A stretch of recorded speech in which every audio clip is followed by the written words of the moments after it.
The next track to receive the updated car setup treatment in F124 is Monaco, and this isn't one of my favourites. So I'm going to kick things off pretty quickly with the aero setup, and it's no real surprise that I've gone 50 on both front and rear wings.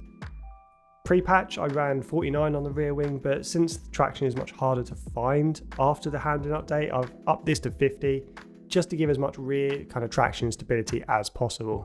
I've also adjusted the transmission setup quite a lot after the handling update. I've set all three setup options to 50%. This is a boost to everything all round, but the extra rear wing aero allows us to slightly increase the on-throttle diff for better drive out of the corners.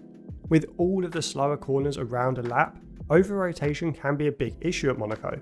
This has led me to also boost the off-throttle diff to 50% to stop the car from kind of almost drifting or over-rotating at slower speeds.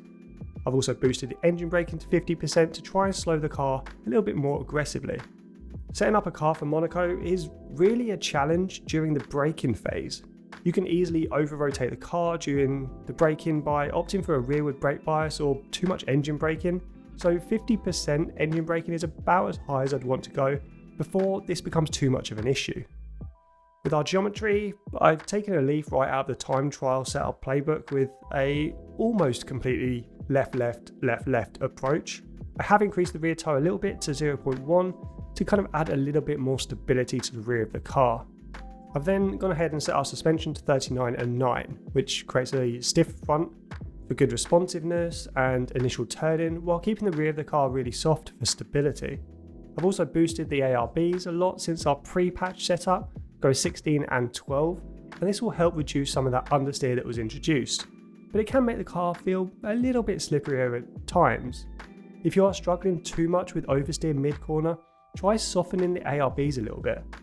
Then go 25 and 58 for your ride height, which is more than high enough so the bumpy track surface doesn't upset your car's balance. As I just mentioned, your setup should be heavily designed around the braking phase of the corner. I've opted for 100% brake pressure and just 53% bias. Even with this more rearward brake bias setup, you can still easily lock a front wheel, especially into turn 18. However, moving this down to 51 or 52% will start to introduce over-rotation at the rear of the car, and this can lead to a quick meeting with the wall. So finally, our tyre pressures are created to just manage tyre wear through a race. Go with 23 psi on both fronts to ensure they're hot enough during the race, and 24.5 psi on both rears. And that will round out this updated Monaco car setup.